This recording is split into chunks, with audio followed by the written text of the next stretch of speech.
Mari jemaat kita boleh bersatu di dalam doa. Saya undang Bapak Ibu Saudara boleh bangkit berdiri sejenak. Tuhan, kami bersyukur, sungguh kami punya penolong seperti Engkau. Penebus yang begitu mengasihi setiap kami, yang boleh menerima kami apa adanya tetapi juga tidak pernah membiarkan kami seadanya. Engkau terus memberikan kami isi hati-Mu. Engkau terus menuntut kami untuk boleh belajar hidup kudus sedikit demi sedikit, belajar untuk boleh memperkenan hati-Mu.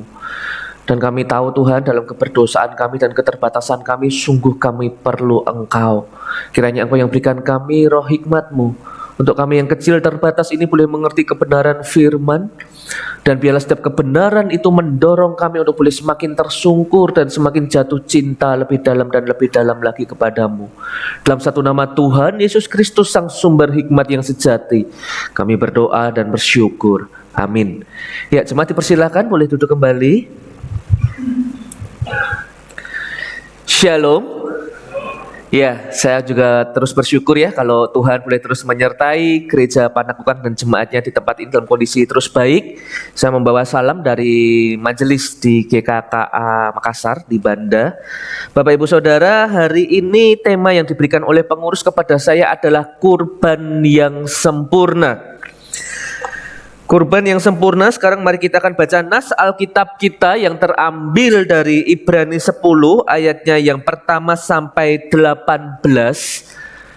Pagi hari ini di awal khotbah saya hanya akan membacakan 4 ayat yang pertama. Saya mendorong Bapak Ibu Saudara nanti pulang dari gereja atau malam sebelum tidur boleh membaca ayat 1 sampai 18-nya supaya mendapatkan pemahaman yang lebih utuh akan bagian firman yang kita baca pagi hari ini. Ibrani 10 ayatnya yang pertama sampai 18, saya akan bacakan 4 ayat pertama. Demikianlah berita firman Tuhan. Di dalam hukum Taurat hanya terdapat bayangan saja dari keselamatan yang akan datang, dan bukan hakikat dari keselamatan itu sendiri. Karena itu dengan kurban yang sama, yang setiap tahun terus-menerus dipersembahkan, hukum Taurat tidak mungkin menyempurnakan mereka yang datang mengambil bagian di dalamnya. Sebab jika hal itu mungkin, pasti orang tidak mempersembahkan kurban lagi. Sebab mereka yang melakukan ibadah itu tidak sadar lagi akan dosa setelah disucikan sekali untuk selama-lamanya. Tetapi justru oleh korban-korban itu setiap tahun orang diperingatkan akan adanya dosa. Sebab tidak mungkin darah lembu jantan atau darah lembu domba jantan menghapuskan dosa. Demikianlah berita firman Tuhan. Yang berbahagia adalah setiap kita yang membacanya, mendengarnya, merenungkannya, menyimpannya dalam hati dan melakukannya dalam keseharian. Haleluya. Bapak Ibu Saudara, seorang anak pemuda mendatangin pembinanya. Dia datang ke pembinanya dan dia berkata, "Oh, keselamatan itu bisa hilang enggak sih?" Saya pikir ini satu pertanyaan yang mungkin termasuk salah satu pertanyaan yang paling sering ditanyakan oleh seorang Kristen. Atau mungkin Bapak Ibu juga pernah berpikir, terbersit akan pertanyaan ini. Keselamatan bisa hilang enggak sih? Lalu ketika ditanya, kenapa kok kau tanya seperti itu? Gitu. Karena sudah 2 minggu kok, saya itu enggak saat teduh. Ketika 2 minggu dia bolong-bolong saat teduh, lalu dia mulai gelisah dan muncul pertanyaan ini, keselamatan itu bisa hilang enggak sih? Bapak Ibu Saudara, anak pemuda ini ternyata punya satu pola pikir bahwa oke, dia punya satu keselamatan, dia beroleh di dalam Kristus Yesus. Tapi yang namanya keselamatan ini harus dijaga, harus dipertahankan dengan sungguh-sungguh. Maka begitu terlena, begitu pelayanan kendor, begitu disiplin rohani itu amburadul, maka muncul pertanyaan ini, keselamatan itu bisa hilang enggak? Atau ada keraguan atau ketakutan justru jangan-jangan sudah hilang. Beberapa bulan yang lalu saya bertemu dengan seorang jemaat yang dia sedang pusing kepala. Singkat cerita dia berkata seperti ini, saya ini ikut asuransi. Lalu dia ngomong, waktu itu awal itu Pak saya ikut asuransi, saya dapat panduan awal, saya itu ikut asuransi 10 tahun. Jadi tiap tahun saya bayar, maka 10 kali bayar selesai. Pemahaman saya di awal seperti itu. Jadi ketika saya ditawari program ini, maka saya nggak banyak pikir, saya langsung ambil. Lumayan toh, dalam 10 tahun bayar, kesehatan saya itu ditanggung seumur hidup. Cukup 10 kali bayar, maka ditanggung seumur hidup. Tapi ternyata enggak loh. Setelah tahun yang ke-10, ternyata sebenarnya tetap ada biaya administrasi yang harus saya bayarkan setiap tahunnya. Gitu. Supaya menjaga asuransi ini tetap berjalan, asuransi ini tetap aktif. Nah, Bapak Ibu Saudara, asuransi kesehatan itu bukan garansi seumur hidup. Tetap perlu bayar biaya tahunan. Tidak ada asuransi kesehatan yang cukup bayar 1 kali atau bahkan mungkin itu sekalipun 10 kali, tetapi garansinya berlaku seumur hidup. Kalau sampai ada yang begitu, maka BPJS itu siap-siap tutup. Tapi Bapak Ibu Saudara, itu bicara soal kesehatan, jaminan keselamatan fisik selama kita hidup di dunia. Bicara soal keselamatan jiwa kita akan hidup yang kekal, ternyata ada loh yang namanya garansi seumur hidup.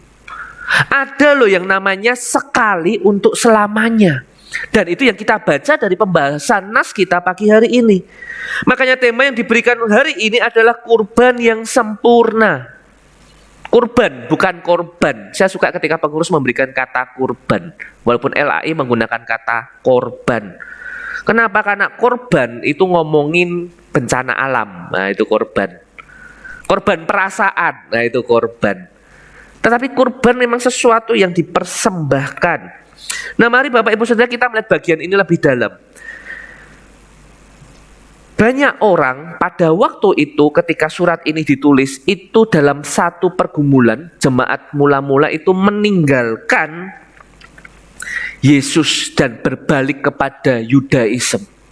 Kenapa seperti itu? Karena ternyata mengikut Yesus itu hal yang sukar. Mengikut Yesus itu tidak enak. Mengikut Yesus itu repot. Kenapa?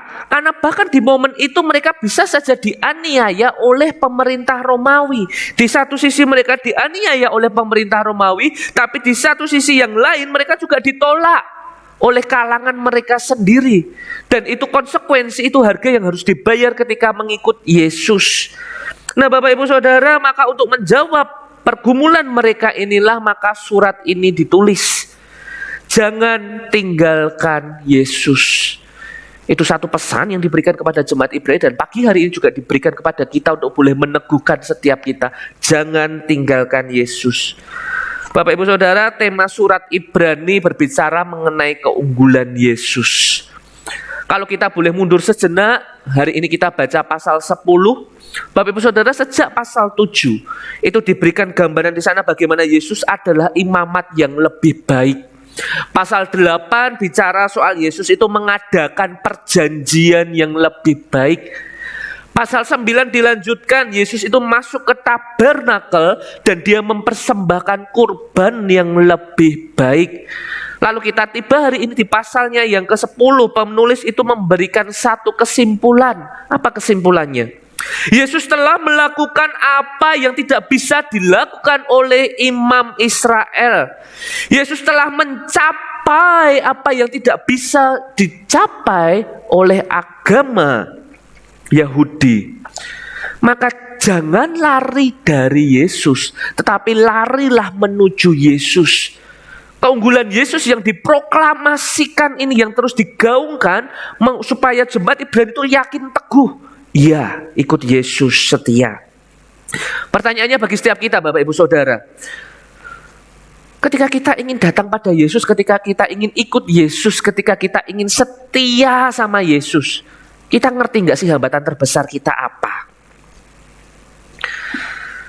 Karena kegagalan kita dalam mengerti, kegagalan kita dalam memahami apa yang Tuhan sudah lakukan buat kita, itu yang seringkali akan mudah menggoyahkan kita dalam perjalanan iman kita mengikut Yesus.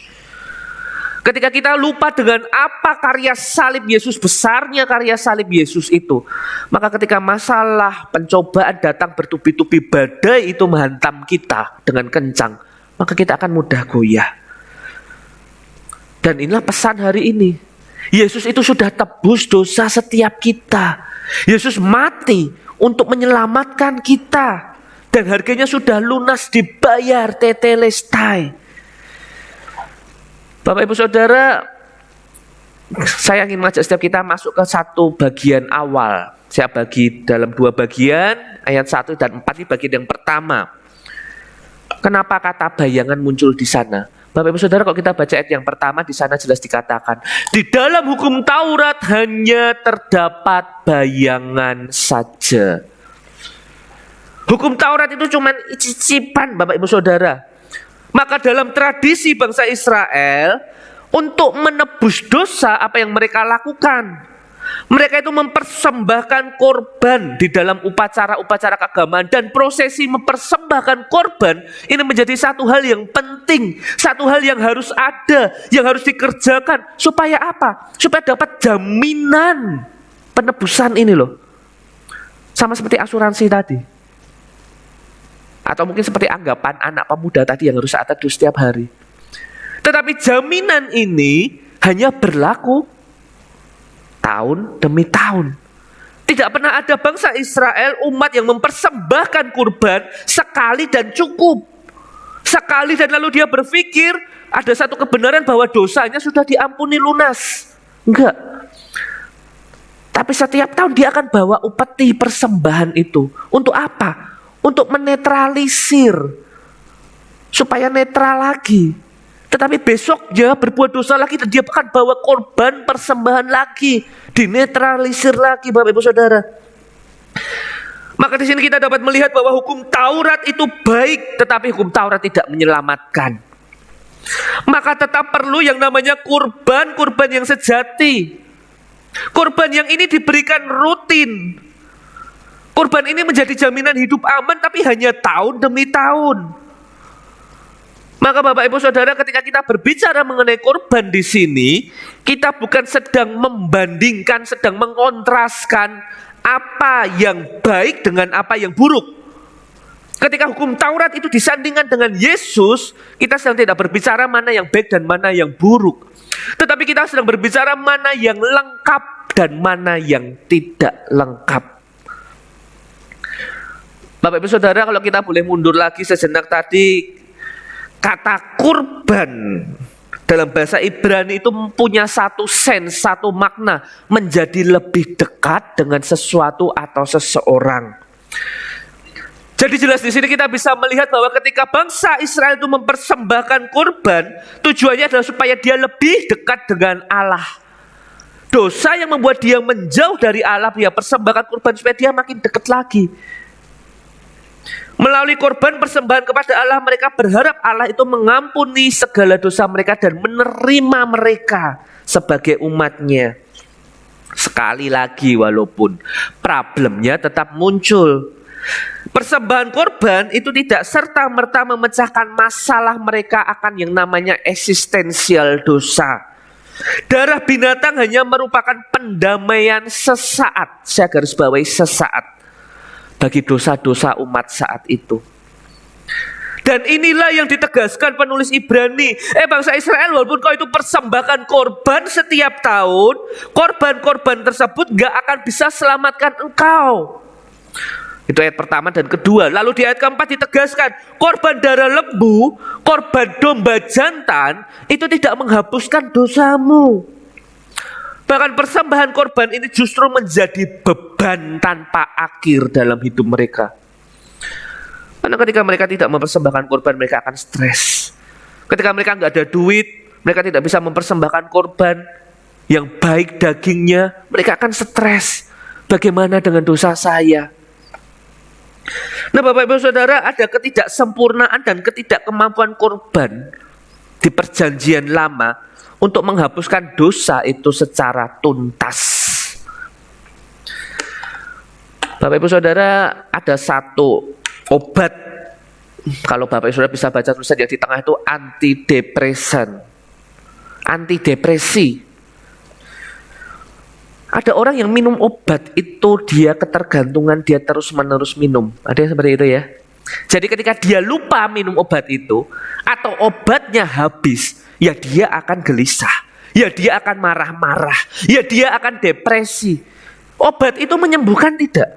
Enggak nyembuhin. Tetapi obat itu menahan. Obat itu memberikan ketenangan sesaat. Bapak Ibu Saudara, kalau nggak minum obat ya sehari-hari bisa kumat. Atau obat kolesterol, dalam mungkin ilustrasi yang lebih familiar Bapak Ibu Saudara. Ada yang minum obat kolesterol. Kalau mau makan kepiting, mau makan lobster, wah minum obat dulu. Supaya apa? Menjaga. Supaya angka kolesterolnya nggak tinggi. Tapi nyembuhin kolesterolnya nggak?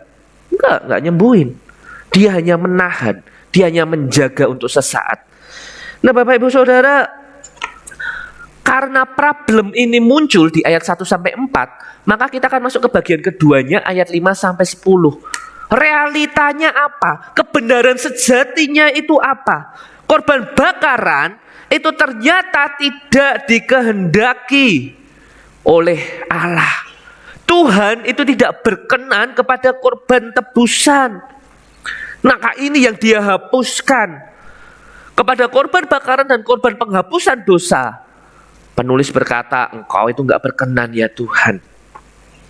Persembahan korban itu tidak membawa keselamatan. Di bagian ini penulis Ibrani mengutip Mazmur 40. Mazmur 40 ayat 7, Mazmur untuk pemimpin biduan. Mazmur Daud, engkau tidak berkenan kepada korban sembelihan dan korban sajian, tetapi engkau telah membuka telingaku. Korban bakaran dan korban penghapus dosa tidak engkau tuntut. Kebenaran inilah yang digaungkan kembali. Tuhan tidak berubah hatinya sejak perjanjian lama sampai ke perjanjian baru. Atau kalau kita lihat di 1 Samuel 15 ayat 22, apakah Tuhan itu berkenan kepada korban bakaran dan korban sembelihan sama seperti kepada mendengarkan suara Tuhan? Sesungguhnya mendengarkan lebih baik daripada korban sembelihan, memperhatikan lebih baik daripada lemak domba-domba jantan. Bapak Ibu Saudara, korban bukanlah pengganti ketaatan. Korban akan percuma kalau tidak muncul dari hati yang mengasihi Tuhan.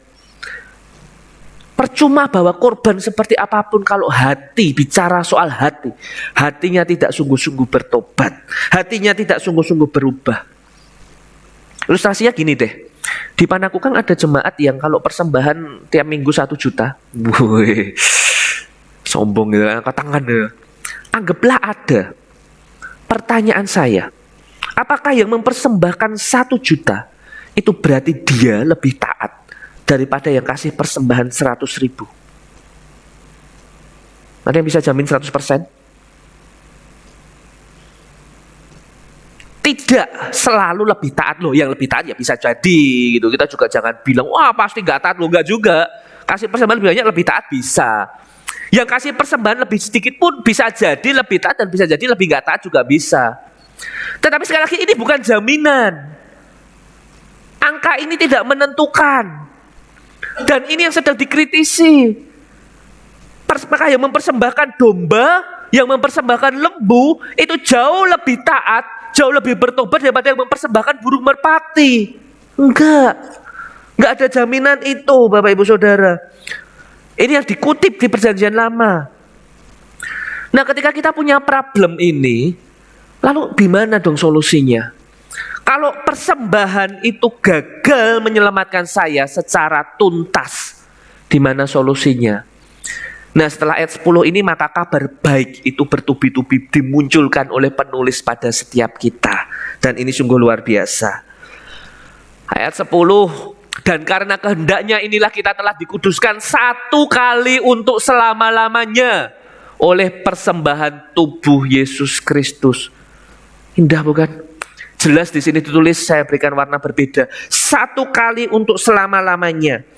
Maka dalam ayat 10 ini penulis mengingatkan pada kita bahwa Allah sendiri sudah menyelesaikan problem dosa kita melalui pribadi Yesus Kristus. Karena kasih yang begitu besar pada manusia berdosa, Allah Bapa itu kirimkan anaknya yang tunggal Yesus Kristus untuk menjadi kurban keselamatan sekali untuk selamanya. Tubuhnya disalibkan bagaikan domba yang dibawa ke pembantaian, nggak berdaya. Darahnya itu dicurahkan untuk siapa? Engkau dan saya manusia berdosa. Pengorbanan Kristus menjadi korban yang sempurna yang telah menyempurnakan sekali lagi untuk selama-lamanya mereka yang Ia kuduskan. Maka oleh pengorbanan Kristus kita sebagai umat Allah nggak perlu lagi mempersembahkan korban. Ya toh? Ada bapak ibu yang dari kecil sudah dididik untuk mempersembahkan kurban, di sekolah minggu diajari ayo sembelih burung merpati. Enggak, maju ke depan, bawa paha kambing, enggak toh gitu. Semuanya sudah enggak kita lakukan di era modern ini, di perjanjian baru. Kenapa? Karena kurbannya sudah tuntas, sekali untuk selama-lamanya. Kristus itu sudah sempurna, tetelestai. Karena itu setiap kali memperingati misalkan Jumat Agung atau kita memperingati perjamuan kudus, maka kita akan selalu melihat salib Kristus. Yesus yang sudah disalib bagi kita. Dia telah menjadi korban yang sempurna untuk tebus hutang dosa kita. Tubuhnya dan darahnya telah Yesus persembahkan untuk menjadi korban yang sempurna sekali untuk selamanya. Bapak Ibu Saudara, saya ajak untuk masuk ke ayat 12. LAI memberikan terjemahan, tetapi ia setelah mempersembahkan hanya satu kurban saja karena dosa, ia duduk untuk selama-lamanya di sebelah kanan Allah. Kalau Bapak Ibu Saudara lihat di versi bahasa Indonesia, dan kalau kita compare ke versi bahasa Inggrisnya, ada satu frasa yang hilang. Dan sayangnya itu satu frasa yang indah sekali. But when Christ had offered for all time. Kristus itu telah mempersembahkan dirinya untuk selama-lamanya. Satu korban saja untuk dosa-dosa kita. Dan dia duduk di sebelah kanan Allah. Kalau kita bacain bahasa Indonesia, kesannya selama-lamanya itu justru mendampingi duduknya. Tapi kalau kita baca bahasa Inggrisnya, selama-lamanya itu ngomongin soal persembahannya Kristus, penekanannya di sana. Dan ini satu kebenaran yang sungguh melegakan kita. Dengan satu korban Yesus menutupi dosa di masa lalu.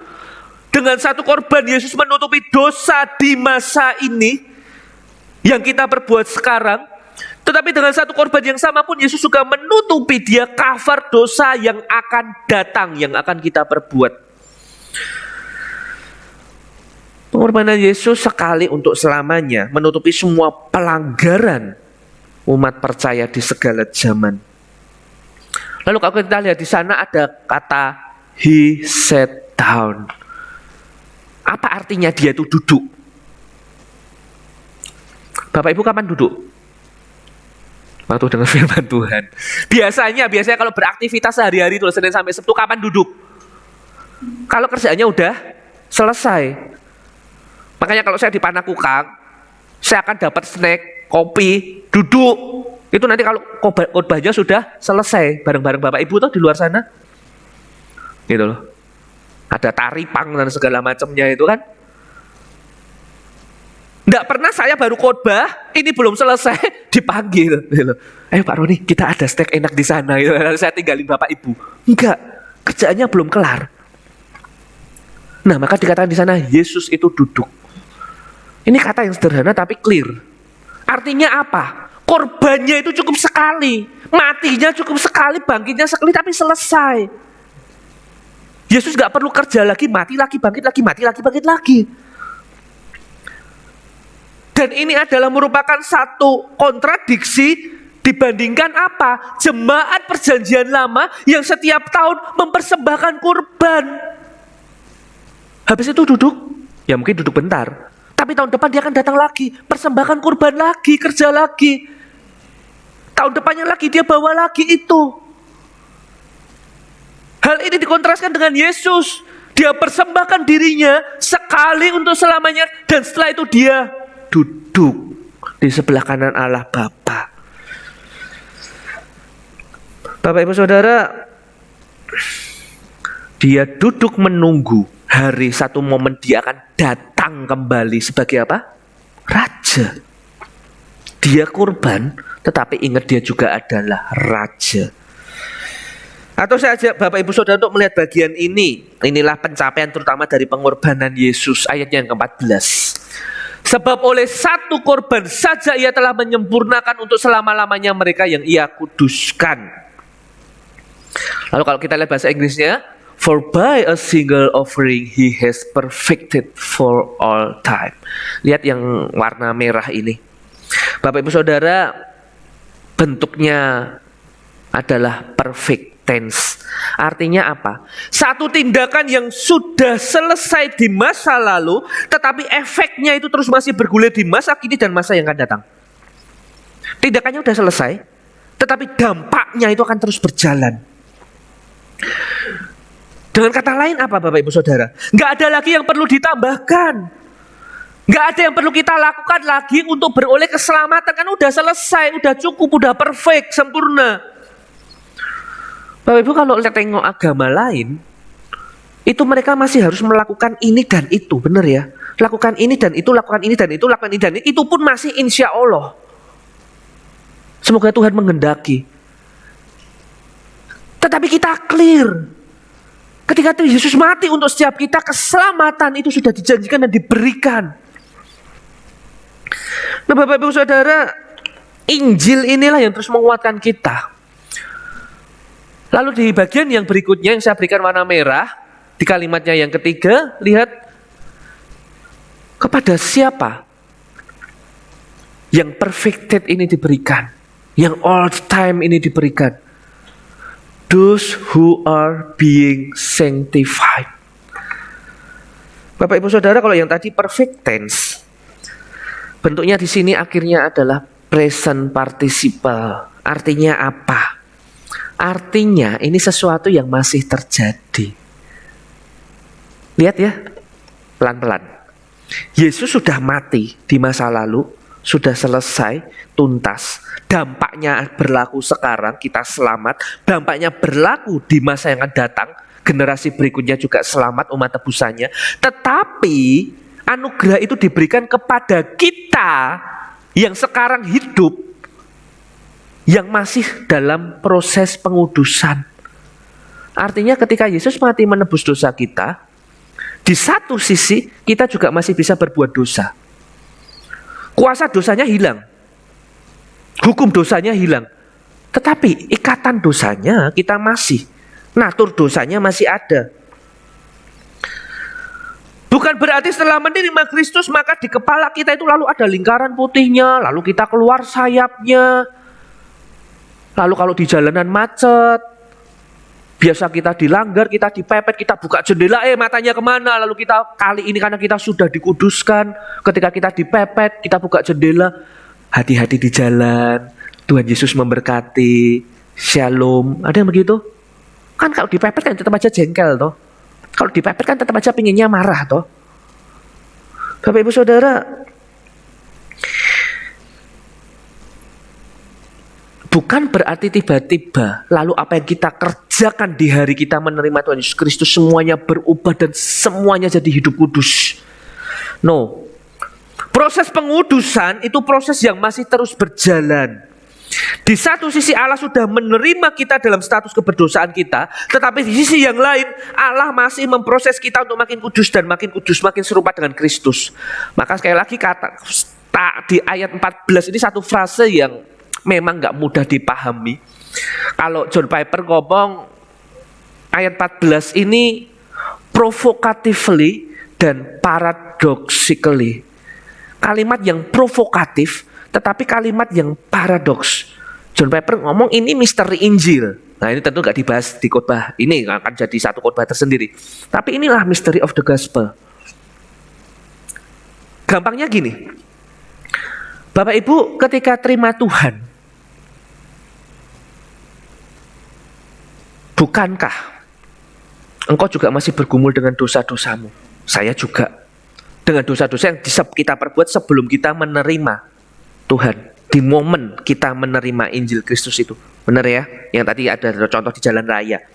Atau contoh deh, engkau yang suka marah-marah, di momen engkau menerima Tuhan, apakah sama sekali engkau nggak bisa marah? Enggak, godaannya juga masih ada.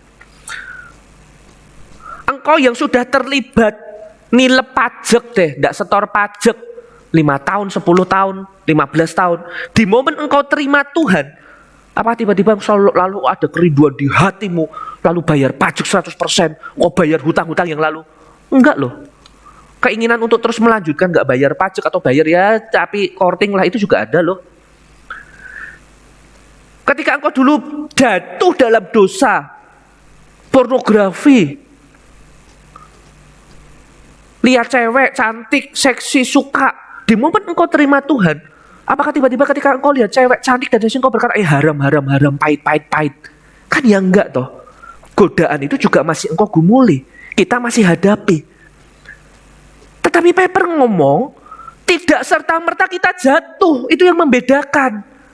Ada status, ada kuasa. Ketika kita datang pada Yesus, kita minta pertolongan Yesus, maka kita dimampukan untuk jadi pemenang. Apakah dalam 100 pertandingan kita 100 kali menang? Oh puji Tuhan. Tetapi kalau enggak, ketika kita jatuh bangun, menang kalah. It's bukan problemnya, bukan itu. Tetapi keterlibatan Tuhan di dalam hidup kita, ketika kita berjuang melawan dosa, belajar hidup kudus, anugerah itu nampak di sana. Selagi bukan karena kita yang tiba-tiba jadi holy, enggak, kita tetap manusia berdosa. Kita tetap akan selalu melakukan hal-hal yang jahat. Kita akan selalu memilih hal-hal yang buruk. Bedanya sekarang kita punya Yesus Kristus, kita punya Roh Kudus yang akan memimpin kita, memandu kita, menggelisahkan hati kita ketika kita berbuat salah. Momen ketika kita terima Yesus, dosa-dosa yang di masa lalu kita lakukan mungkin dengan sukacita. Dosa-dosa di masa lalu mungkin kita lakukan dengan damai sejahtera. Tapi lihat Bapak Ibu Saudara, sadari enggak sih?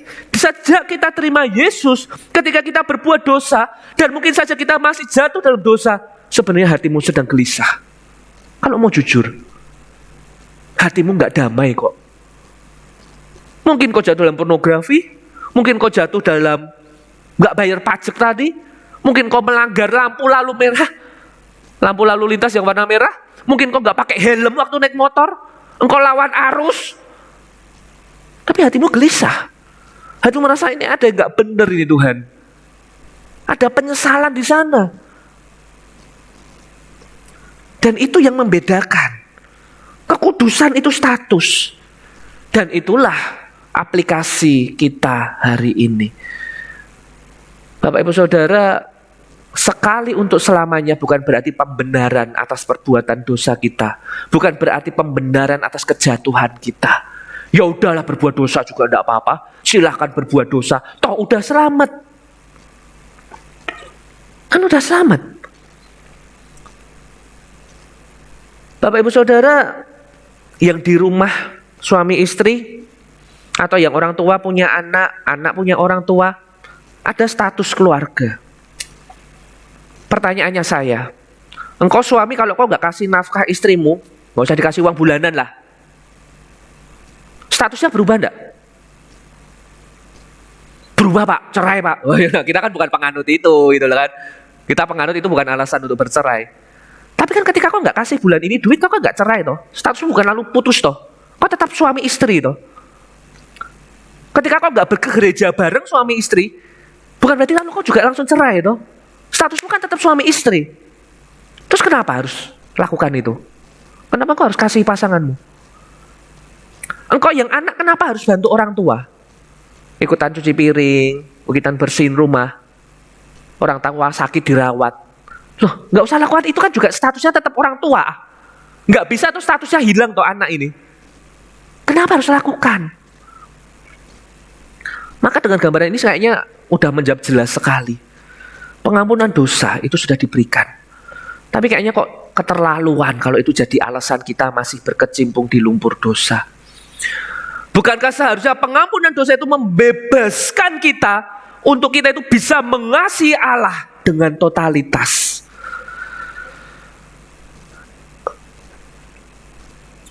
Bapak-bapak bisa mengasihi istri tetangga enggak? Enggak boleh. Bukan muhrimnya toh. Engkau yang masih anak muda pacaran bisa tidur bareng enggak? Enggak boleh. Belum dalam ikatan pernikahan. Lalu apa gunanya ikatan pernikahan itu? Untuk membebaskan kita boleh mengasihi dengan sepenuh hati kita. Justru ikatan pernikahan itu membebaskan kita untuk mengasihi dengan totalitas 24 jam. Ya kan?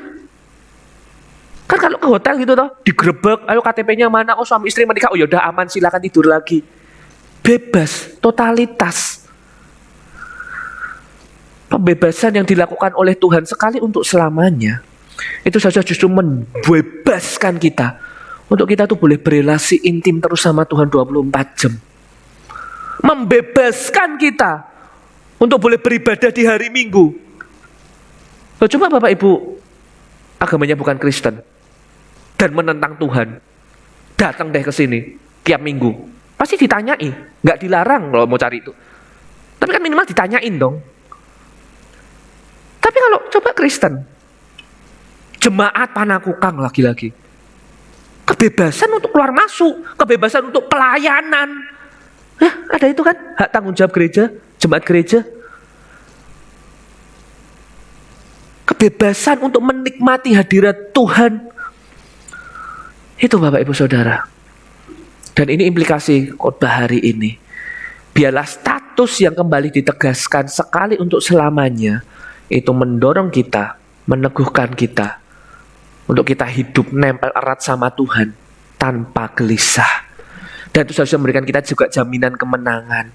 Saya nggak tahu Bapak Ibu Saudara punya pergumulan apa ketika datang ke ruangan ini.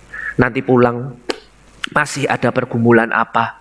Dan saya tahu kok kayaknya juga masih ada pergumulan-pergumulan kok. Saya juga punya pergumulan.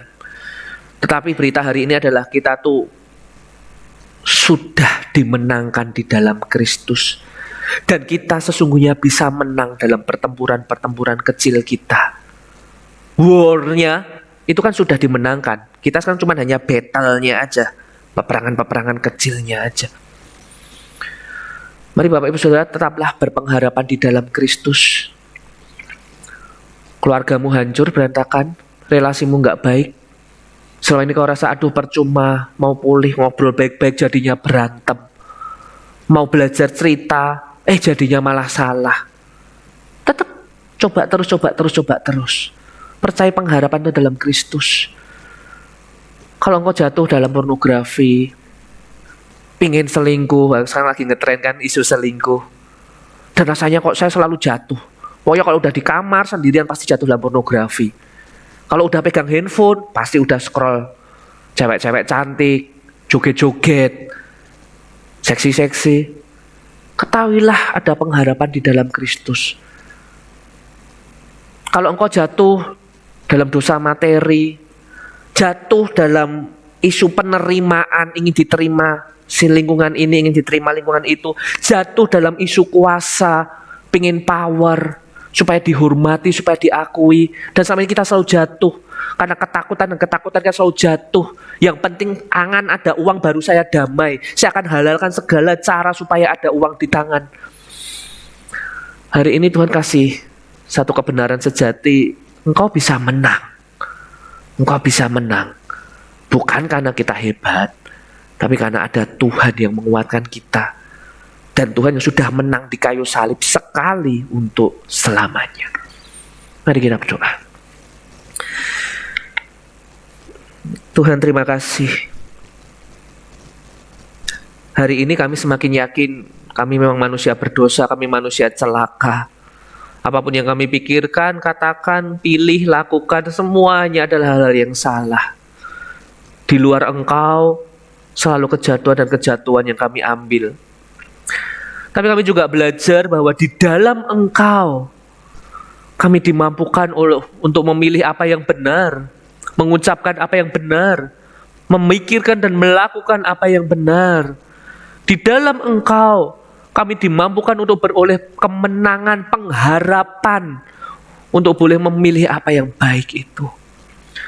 Tuhan, kiranya kebenaran ini membuat kami sadar akan status kami sebagai umat-umat tebusan, sebagai anak-anak Allah, untuk tidak mudah menyerah ketika kami sedang dalam pergumulan dosa, tapi terus berjuang, berharap, dan terus bergantung hanya kepadamu saja, hingga pada akhirnya kemuliaan-Mu boleh dinyatakan dalam diri setiap kami.